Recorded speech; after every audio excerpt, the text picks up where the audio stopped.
मैंने बड़े कमाल की बात कही है कि घमंड मत करना कि हम दूसरों को खिला रहे हैं, क्या पता हम खुद दूसरों के भाग्य से खा रहे हैं। नमस्ते दोस्तों, मैं हूं आरजे कार्तिक। एक रेस्टोरेंट की कहानी जहां का नाश्ता बड़ा फेमस था।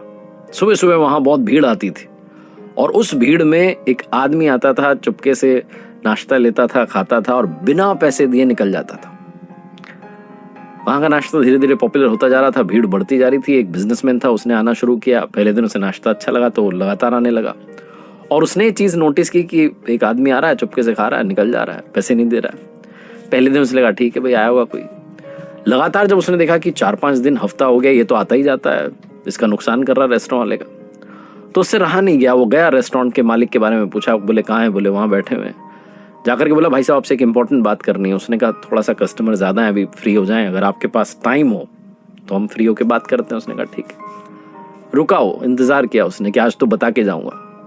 जब भीड़ कम हो गई, लोग कम हो गए, कस्टमर कम हो गए, तो गया फिर से मालिक के पास। बोला भाई साहब अब बात करनी है, इंपॉर्टेंट बात है, ध्यान से सुनना। बोले बताओ। बोले आपके यहाँ पर एक आदमी आता है, जब भी भीड़ पड़ती है ना नाश्ते के लिए, तो चुपके से आता है, नाश्ता लेता है, लेकिन पैसा नहीं देता, बिना पैसे दिए नाश्ता करके निकल जाता है।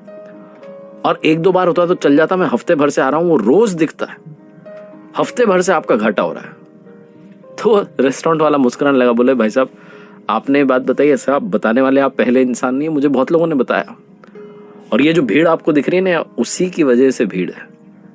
वो बिजनेसमैन था, उसने कहा क्या बात कर रहे हो आप, जो आदमी आपका घाटा कर रहा है, आप कर रहे हो, उसकी वजह से भीड़ आई है। बोले हाँ, पहली बार जब मुझे किसी ने बताया ना कि यहाँ पर एक आदमी आता है, चुपके से नाश्ता लेता है, खाता है, बिना पैसे दिए चला जाता है, तो मैंने उसको फॉलो किया, उसका पीछा किया। ये पास में जो सिग्नल है ना, वहां पर वो भीख मांगता है। ना मैंने उसकी कभी इंसल्ट की, ना कभी उसे गलत कहा, ना कभी उसे भगाया, ना कभी उसे डांटा, मैंने कुछ बोला ही नहीं। मैंने एक दिन देखा, पता है क्या, वो रेस्टोरेंट के बाहर था और हाथ जोड़ के ऊपर वाले की तरफ कुछ कह रहा था। शायद वो कह रहा था कि इस रेस्टोरेंट में भीड़ आ जाए तो मैं चुपके से जाऊं, खाऊं, बिना पैसे दिए निकल जाऊं। ये जो भीड़ आती है ना भाई साहब, ये उसी की वजह से आती है, उसकी प्रार्थना की वजह से आती है। उसी भीड़ में वो आता है, नाश्ता करता है, चला जाता है। बिजनेसमैन की आंखें खुल गई, उसे समझ में आया कि ग्रैटिट्यूड क्या होता है। वरना वो सोच रहा था कि एक कस्टमर आकर के नुकसान कर रहा है, तब भी बड़ा नुकसान हो रहा है। प्रार्थनाओं का कमाल होता है। कई बार हमें लगता है कि हम अपनी वजह से आगे बढ़ रहे हैं, कई बार दूसरों की दुआएं, प्रार्थनाएं हमारे लिए कमाल कर रही होती हैं।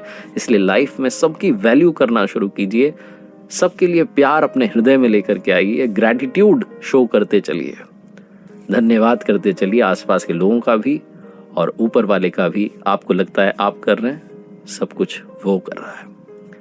एक बार फिर से वही बात कहूंगा जो अक्सर कहता हूं, ऊपर वाले के आशीर्वाद, अपनी मेहनत और अपनों के प्यार के साथ कर दिखाओ कुछ ऐसा कि दुनिया करना चाहे आपके जैसा।